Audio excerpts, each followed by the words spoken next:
Welcome, dino lovers, to Won't You Be My Gamer. Today we are going back to the Gilded Age of competitive fossil hunting and the Bone Wars, which kind of are as intense as they sound, but in like a cool nerdy way, with dinosaurs and fossils. And we're joined by Alan Zadinak, who is a preparator of fossils for the Natural History Museum of the Los Angeles County. Thanks for joining us, Alan. Oh, you're welcome. Glad to be here. What are we playing today, Nicole? We are playing Dinosaur Fossil Hunter, the perfect game. Period. Yeah, it's got dinosaurs, it's got fossils. Yeah, it's got dirt. I'm gonna dig up the dirt. And we're gonna find Matrix. fossils. Matrix. Matrix. Not the one you think. Just by name, immediately you think like Bone Wars. Okay, this sounds pretty intense. Who are the key players in the Bone Wars? It's really between two guys named Edward Drinker Cope and O.C. Marsh. Oh wow. Okay. And they were really the second and third great paleontologists in the United States. There was a guy named Joseph Leidy before, but he kind of backed out early on in this ongoing skirmish. Did Joseph Leidy know Cope and Marsh? Yeah, they all knew each other. Leidy was based in Philadelphia, and which is where Cope was from. So Cope was basically his student at one point. When is this all happening? When is this taking place? The last quarter of the 19th century, 1860s to the early 1890s. Okay, so these paleontologists, Cope and Marsh, who we actually have here in a Battle of the Bones. We wanted to keep track of who's winning in the Bone War as you tell us the full story and the full picture of the history. How did these guys kind of become adversaries? They probably met. They both avoided the Civil War by going to Europe, and they probably crossed paths first in Europe as students in the early 1860s. And then they got back, and they were both rising stars in what was really a new science at the time. And so, small community, they knew each other. They were very friendly at first and helped each other out. And it really kind of probably began in 1860, I think it was 1868. Cope was collecting in New Jersey. It was a good area for fossils, these marl pits. And coming from Philadelphia, and Marsh was in Connecticut at New Haven at Yale, and he sort of invited himself down, and Cope had him, sure, host you for a couple days. Well, it was very nice. They hunted fossils together, and Cope was getting his material from guys who worked in these pits, right? So on the side, Marsh poached his contacts. Oh, okay. And pretty soon, after a couple of months, he was discovering, why isn't anybody giving me any fossils anymore? And then he finds out they're being sent to New Haven. I just found my first fossil. And you're not in any rivalries or anything, right? Not that I'm aware of, to be real. Not yet. I think as we play the game, you'll notice that my rivalry is me driving vehicles.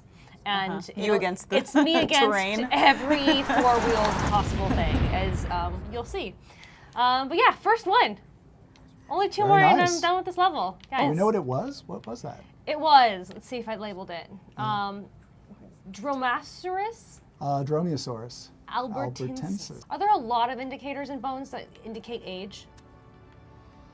Yeah, there's a whole aspect of paleontology called histology, where we cut or drill into bones and then study them under the microscope. I don't, but the Yeah. people who do it. Yeah.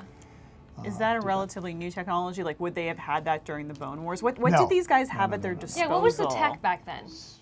The tech that drove the exploration of finding fossils in the western United States was the Transcontinental Railroad. Oh, okay. So it was a technological breakthrough. The railroad enabled people to go out into the deep west. But once you got there, once you got to Nebraska or Kansas, then you had to get off, and then you had to hire or rent horses and then go off into the world. Should we say that it was Marsh that kind of poached Cope's workers, right? Or Yeah, contacts? Marsh So, definitely. Do you think Marsh then is like in the lead? He's got a point in the war. After the poaching? or- Yes, I guess he would say that. I don't know. I don't You know. don't feel good about it. Yeah, no, well, Marsh took the first, fired the first salvo there. Who was the yes. upper hand? Yeah. Yeah. Okay. Yeah, he poached his contacts. We can always revise. Do they ever make you pull out a paintbrush? I hate that when they show. Oh, lots of tiny. Here, Paintbrush. here are all Just the you tools wait. I have. Okay, so first we got, a pickaxe. Yep. Nice pickaxe. Yep. Useful. We've got like a nice shovel here, which is great for This shoveling. is what they would have used back then. Timeless technology here. Exactly. Simple machine. We got like a little bludgeoning guy. He's not a hammer. Crack hammer. It's a sledgehammer. Crack Something in hammer. that way, yeah. We got a chainsaw for not the rocks, but If trees. you've got a log that's in the Yeah, way. they get in the way of my driving, which again, but I'm but not you good might at. want a rock saw. Yeah, Those yeah. are nice. And then so we've got the pickaxe Uh-huh. for like harder rock, and then we've got this device that sort of like X-rays to find rocks that might have material that's really Thermal old. imagery? Oh, No, what Predator. so I think in- it's predator in, tech. Oh, right. Okay. Yeah. And I believe the Something- scientific They crash term. So landed. in the futures, this is very Jetsons. It's like it's very Jetsons, the future of the past. We don't have. I'd like to have that, but Right. we don't have that. Geiger counter, right? That's Right. yes. Yep. Yeah, because some fossil minerals precipitate into the fossils if they're very old, especially dinosaur bones and so on. And sometimes those minerals are radioactive or hot, as we say. We've talked about rocks and dirt. Well, in the trade we say matrix. The rock that encases the fossil we call matrix. That makes sense. So when we go and like dust the fossils, it's not dust, it's matrix. Back to Cope and Marsh. These guys really hated each other. Ultimately. Would have been enemies They to were lovers, friends. or- There was a period where they were friends, and they named species of things after each other. So what happened? Where did it all go wrong? Well, it started with that poaching, Poach, I think yeah. so. But it really, the Pearl Harbor of the Bone Wars happened in 1873. So that gentleman Leidy and Cope and Marsh were all out in Wyoming collecting these mammal fossils out there. They weren't originally looking, nobody was looking for dinosaurs. Dinosaurs were considered extremely rare at that time. So they were looking for early mammals, and they were in Wyoming doing that. They all collected there with their own teams. And then the big thing, is priority, is publishing. Who publishes first? You publish first, you get to name the thing, etc. Cope was sort of the richest of them at the time, and he used his money to, speaking of technology, he telegraphed his descriptions in, which was insane. Wow. And Marsh, this made Marsh furious. It was a race to collect and to describe, as they say, And the to fossils. name To and- name them. Just when they say describing that, you're naming it. You're just literally describing. Oh, it's got this process here and there and the other. But what happened is that they all talked about the same animals and had their own names for all these animals. Marsh just started to go off on Cope, like, he can't call it that because, that's not right. And it went back and forth, and it just became this public feud at that Was point. there ever like subterfuge or violence, or were people did anyone die in the Bone Wars? No one died. And there wasn't really any violence. They were all working in the same areas. And someone from Marsh's team tried to shovel dirt down onto the quarry while they were trying to uncover stuff. So So that was super about as- petty. Yeah, Very childish. petty. So who do you think kind of had those moments where the shoveling of the soil into like would that be a point to Marsh again? I'm gonna give Cope a point for the telegraph stuff. So Yep. famously, Taylor Swift and Katy Perry's feud also began because of poaching. Katy Perry took some of Taylor Swift's dancers, allegedly. I was not there, and that caused a huge feud in Rift, pop. yeah. That we still feel. Which of these two would you say is Taylor Swift and which is Katy Perry? I'm just going by hair color, so I'm saying Cope was Taylor Swift, Okay, and we're that gonna say Tay-Tay. Marsh, when he had hair, was probably a little darker. So Yeah. I'll say he's Katy Perry. Yeah. KP. No, that makes sense. That checks out with my science background as well. That checks out. Good. Oh, before we started filming, we were talking about if we were to fan cast a movie about them, who we would cast as Cope and Marsh, and you had some strong opinions about it. My picks, and we agreed on this, was Paul Giamatti, Yep. who even went to Yale And then me, well, they're a little old now, but Brad Pitt or Leo DiCaprio for Cope. I would say Kevin Kline for Cope. Yeah, personally. he's got the mustache. But I'm also going by Wild Wild West, you Yeah. know. Dave.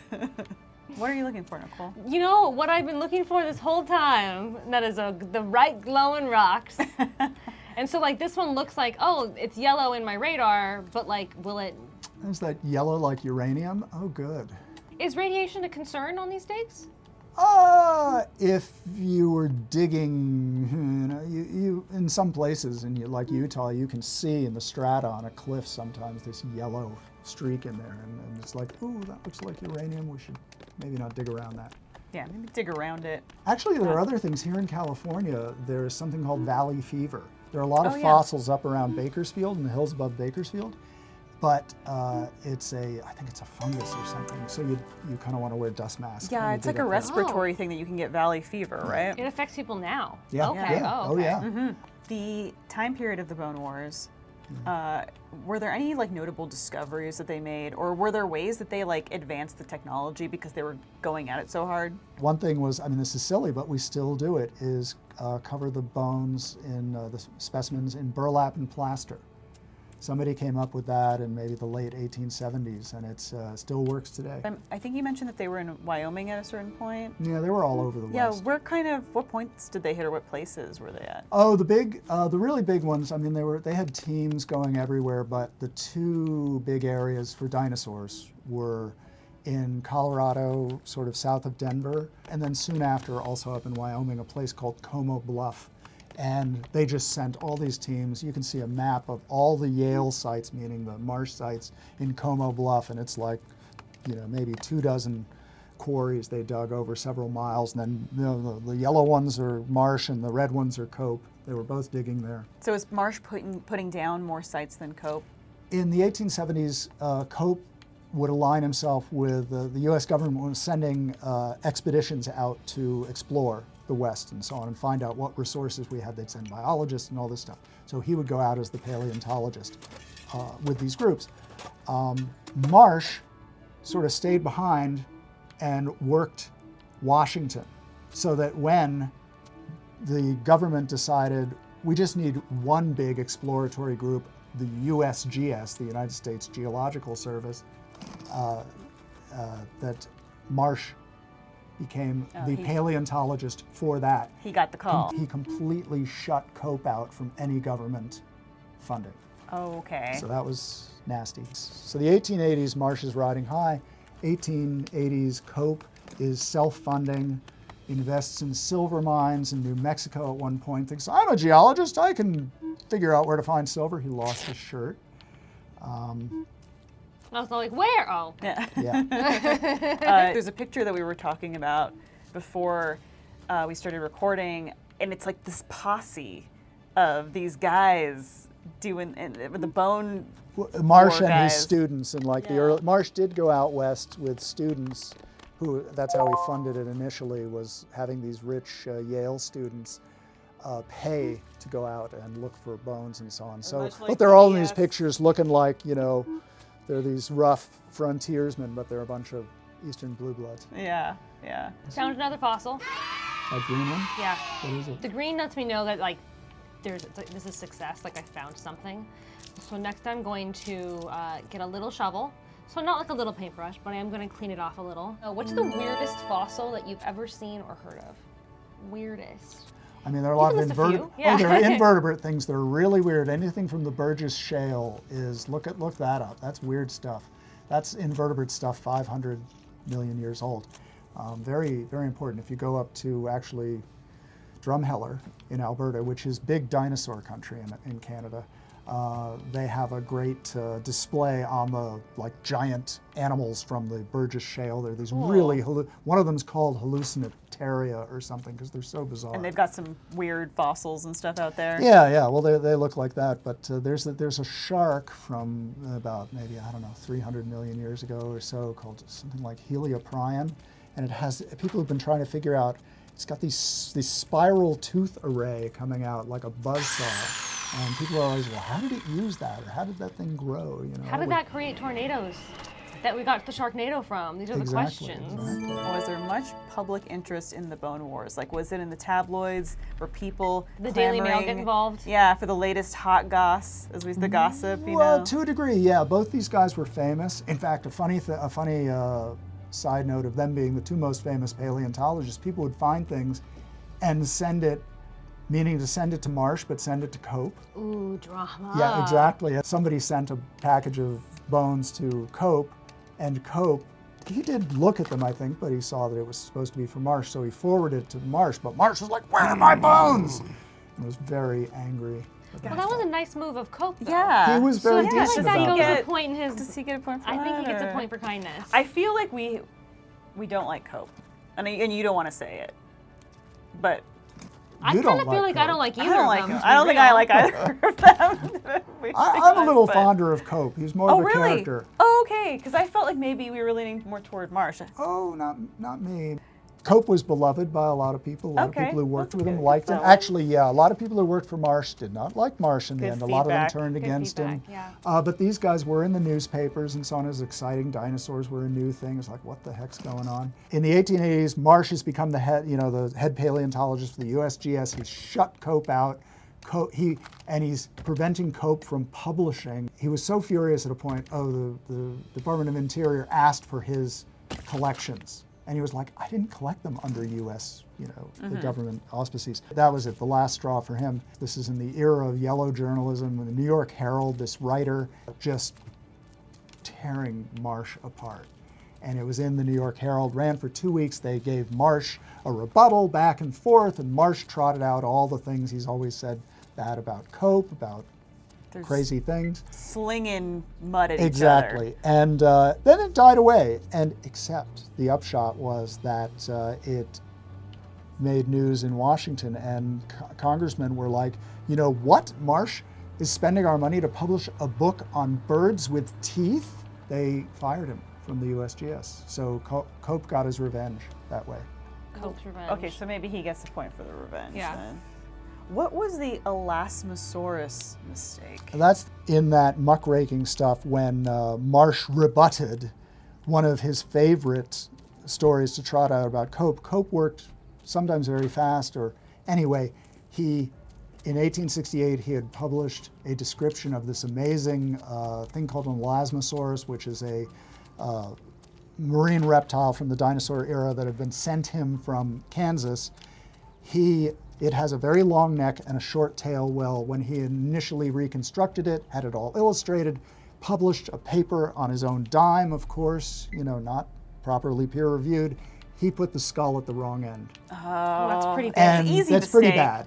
Cope, as brilliant as he was, somehow blew that one, and Marsh never let him live it down. That's really embarrassing. It Really was. embarrassing. He tried to get all those papers back, and then he republished the same paper with new illustrations, putting the head at the right end. Good for him, though, for perseverance. Well, Yeah, and Well, to err is human, so maybe do we give him a point? He gets a point for bringing it back around. I feel like challenge sometimes breeds, innovation. And well, hey, Marsh described, I think, about 500 fossil taxa, not just dinosaurs, lots of other things, mammals and things. Cope described 1,300, was it? 12 or 1,300. A lot of fossil fish. and that's all This been is a peer-reviewed? huge amount of information. They increased the knowledge of paleontology, of prehistoric critters in North America by leaps and bounds over this 20, 30-year period. but ultimately, was one the clear winner? Did we all lose? No, we all won. We Yeah. won. They both lost, and we won in a sense because their collections formed the basis of the Smithsonian. Yale has like Brontosaurus or Apatosaurus, Diplodocus, Triceratops, Pteranodon, Allosaurus. Cope's collections, he had to sell them in the 1890s to raise money, so he sold his stuff to the burgeoning AMNH, the American Museum of Natural History in New York. So when you go to any of those three museums, you're seeing the fruit of the Bone War there. Did they both live fairly long lives? Actually, Cope was 10 years younger than, or 9 years younger than Marsh. Cope died first of prostate cancer, not syphilis. as was rumored, and Cope. Important clarification. Yep, and that was I think 1897, and then 2 years later, Marsh died of pneumonia. And there are no current bone wars happening, right? Like the community's working together in paleontology. Much more everyone's so, much sharing more their so. science and resources. Though there are always disagreements. What was I going to say? Ooh, Drama. not scandals. There's Drama. drama. You know. Drama. Oh, is Torosaurus really just a more mature version of Triceratops? Right. Is Nanotyrannus another species or just a young Tyrannosaurus? You know. I say that's all just coprolite. I think so. Oh my goodness. Well, Which- if it smells like coprolite and it Do we learn a lot from it? people are studying them. I don't know if I can say some of the stuff they're looking for, but if you do that slicing up, micro slicing of them, you can start to find out what these animals were eating. The hard part is knowing where the coprolite, what kind of animal the coprolite came from. And there's certain tells, but then you can slice it up and find seeds or whatever, or little bones. I need to see it in person. We've heard so much about it between you and Dr. Nate. Like, I gotta see dinosaur poop. I gotta. In person. In person. We learned so much today about hubris and competition and the lengths that men will go to for dinosaurs. Thank you so much for joining us, Alan. How can people learn more about the Natural History Museum? Well, the first place to go would be online to nhmlac.org. Nailed it. Or visit the Natural History Museum here in LA or wherever you are, right? Yep. Yeah, more museum visits, the better. Nicole, how can people support this show? They can go to pbssocal.org/gamer, find ways to donate. Any donation can make a huge difference. We so appreciate it. And so thank you for those who have donated and those who plan on doing it. You're all our gamers. Yeah. We say, won't you be my gamer? And we mean it, and you are all our gamers. You are gamers. Alan, you're an official gamer now, too. Thank you. My thumbs are ready. Yeah, wear it with pride.